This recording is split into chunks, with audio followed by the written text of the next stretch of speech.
Greetings, it is I, Tantus Naravan Dracovin, Lord and Emperor of the Dracovin Empire, and welcome!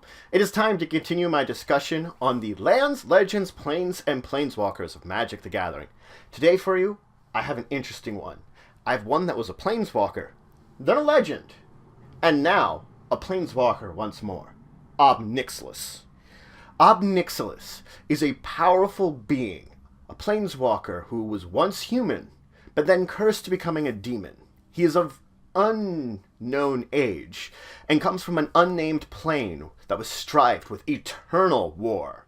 He was originally a human warlord, a tyrant upon his home plane, whose spark awakened when he learned that he was manipulated by demons into being the sole survivor of his entire plane, the plane of war that he came from originally. He is a brilliant tactician, and he has been known to study history. Especially he studied the history of his own plane when he was there, learning about its cycles of cataclysmic wars and battles, kind of broken apart by small, short areas of peace, maybe decades at most. This has forged his belief that all society will eventually collapse, and it's a matter of understanding when it's going to collapse to manipulate it to the best of its abilities for the best of your results for yourself. And using any tactics in order to gain your position of power and getting there. Being underhanded, sneaky, backstabbing mean nothing to getting into the position you need to take advantage of this society before it collapses. He's been known to master a type of anti-life magic, a unique form of necromancy that is known to erode both his enemies and matter, but also give him the ability to consume the life force of those that he defeats in order to strengthen his own power. So in his early days, of course, as I said, he was a warlord upon his home plane, one of many, warlord of a smaller force, and as he continued his battles, he eventually got to a point in time where he was facing defeat. He stumbled upon a chamber used to summon demons. He sacrificed all of his remaining men to summon these demons, to summon them to his side. The result of this summoning was that originally he wanted them to defeat his enemies. That's what he said, but they read his heart. He wanted everything to die, somewhere deep inside, sort of revenge for everything he had been through. And so they killed everything on his plane.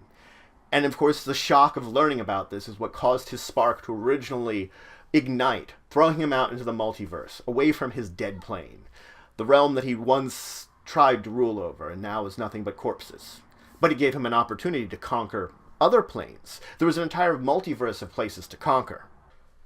He then came in contact with the Chain Veil, the artifact that Lana Vess would eventually come to possess in this more current storyline of Magic. He attempted to use it, but the demons that manipulated it cursed him instead. So he no longer appeared as human, but took the form of a demon himself. He wished to regain his original form, so he traveled to Zendikar, where it had rich chaotic magics he believed he could use to purge himself from the curse. Unfortunately, attempting to tap into it caused something else indifferently. It stole his planeswalker spark. So now Nixilis was no longer a planeswalker, just a demon trapped upon this plane. He eventually ran into Nihir, the self-appointed planeswalker guardian of Zendikar, and in doing so, a confrontation with her, she placed a hedron upon his forehead. This hedron drained him of his power, weakening him. It also caused his wings to shrivel, and his attempts to use them to fly caused them to eventually break off, kind of just crumbling away from his body. And so he was trapped upon Zendikar, mostly powerless. And he swore revenge upon the entire plane and the entire population for what Nihir had done to him. So Nixilis used this opportunity, the time he had basically been granted, to study the hedrons. And he learned more about them than even Nihir knew. The one that effectively was the creator of them in a way, or one of the creators of them. So he became this expert bar none. And then he effectively began to just communicate with planeswalkers that would visit Zendikar. He would go to them, he would proposition them, kind of trying to bait them in almost. One actually took it, a young upstart, Jace Beleren. Jace was looking for a way to help out Garruk Wildspeaker, who had been afflicted in a way. He eventually did defeat Nixilis and abstracted the Hedron from his forehead in order to use it to help out Garruk Wildspeaker. The unfortunate result of this was that Nixilis regained his former powers and his wings. Granted, he was still not a planeswalker, but much of the power that he had lost when he came to this plane had returned to him. All that was left for him to do was to reclaim his planeswalker spark. He discovered a way using the Kalni Heart in Bala God. He thought that was a way for him to regain his powers and enough to regain his spark. But it was his attempts to claim the power. He was confronted by Nissa and Gideon, who was technically fighting for Zendikar in this X, and being flush with the elemental powers of Zendikar, she was able to best him and remove the Kalni Heart. Nixilis effectively plotted revenge against Nissa and tried to locate her in order to claim, once again, the Kalni Heart for himself. But along the way, he came upon Tazim, where Gideon was leading a number of troops in the Battle of Zendikar in order to attempt to defeat Ulamog. Basically, they were planning on using a Hedron network in that area in order to imprison Ulamog. He took advantage of this. He slayed a number of core guards in an area and used their life force in order to power himself, tapping into the Hedron network and using it instead of imprisoning Ulamog to reignite his planeswalker spark. After this, once he had regained his full powers, he destroyed the Hedron network, and in doing so, unleashed Kozilek, the second of the Eldrazi Titans.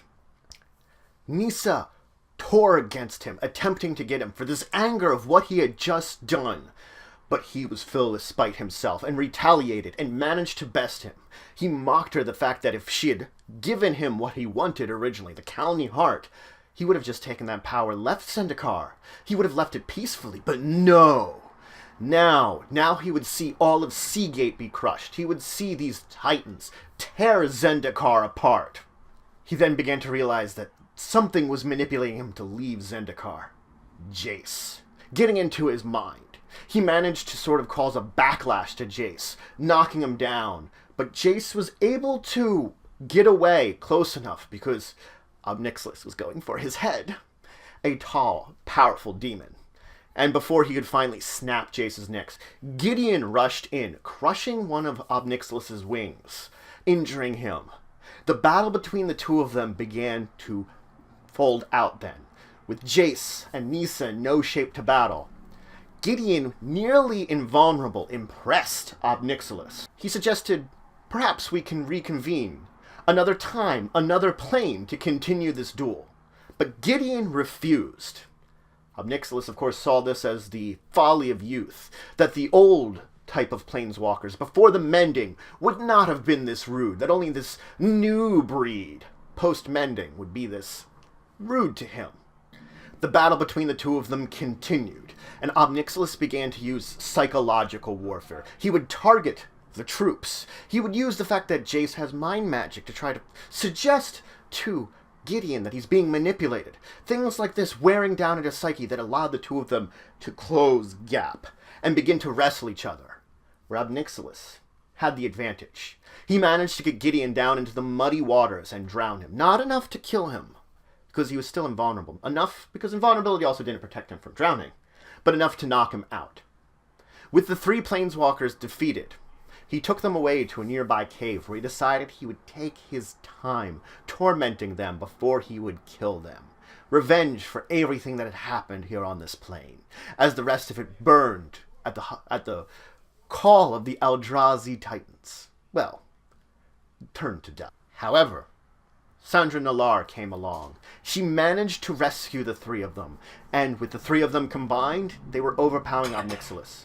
He was forced to planeswalk away, swearing revenge against all four of them. And that is where we leave him off in his storyline.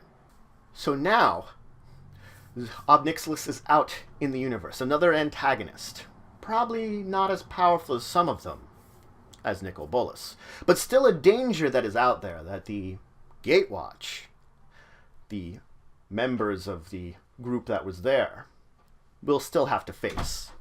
So, Nixilis has appeared as two planeswalkers and two legends. He has appeared as a card representing his human planeswalker, 2 legends, one representing when he had the Hedron in his forehead, and one representing when it was unleashed. And finally, he has a Planeswalker card representing him when he finally had his powers reignited, his spark returned to him. So, we will see in the future what more we see of Nixilis. I'm sure he will return, and especially since the Gatewatch, at least 4 of its members, are the ones he has sworn vengeance against. So that means probably the entire organization is truly the ones he wishes to defeat. So, if you have any questions, comments, anything you want to say, anything you think I left out, please leave it in the comments below. Please like, share, and subscribe. It shows you support the channel, the Empire, the work I do. If you want to show some extra support, you can always check out my Patreon, link description below. If you want to see some other Magic the Gathering content, I can recommend Card Bazaar, They Said, We Said, and Tasty Snackies. They do some Magic the Gathering content you could check out if you run out of things to see of my own. But regardless, until the next time, I bid you farewell.